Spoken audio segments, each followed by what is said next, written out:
कर देंगे। उसने कहा जी मेरा लाइसेंस ना रखे। किस चीज का चलान, किस चीज का? इसका हेलमेट नहीं था।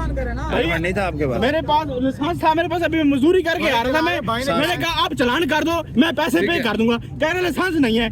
अभी आप वीडियो बन रही है, इनके पास हेलमेट नहीं है। नहीं पहले अभी वीडियो बन रही है तभी चलान से वापस कर दिया है। प्यारे भाई चलाना अब दिया आपको, बाद में दिया आपने। जब मोटरसाइकिल, जब मुझसे मोटरसाइकिल छीन ली गई है, मोटरसाइकिल छीन ली गई है, बैग मेरा, मैं मजदूरी कर रहा हूँ, बैग मेरा नीचे गिर गया है, बैग मैंने फेंक दिया उधर, फिर उसने मेरी मोटरसाइकिल जब्त कर लिया। ये अभी पुलिस वाले या ट्रैफिक वाले ये सर ठीक हो गया। इनको तमीज नहीं है कि मोटरसाइकिल पे बैठ गया ये। इनके पास कौन सा कानून है मुझे मोटरसाइकिल पे बैठ गया ये? कानून बताओ उसमें कौन सा है? मोटरसाइकिल बंद कर रहा हूँ आपका, और अभी भी आप पे एफआईआर दूंगा कि आपने हेलमेट नहीं नहीं आप लगाया। करते हमें सील करें, मार डालें आप लोग। मैं क्यों मारूं आप? मार डालो हमें आप आए लोग। सर प्लीज, आप गाड़ी मैं में जहाज पे आप सर, आप गाड़ी में प्लीज मेहरबानी करें, आप सर सुने, प्लीज आए। मेहरबानी करें, मेहरबानी प्लीज आ जाए, मेहरबानी प्लीज आ जाए। मजबूर है क्या थाने वाले यहाँ बनाऊं? अब क्या मसला है? अब क्या मसला है? सर प्लीज, सर प्लीज आए।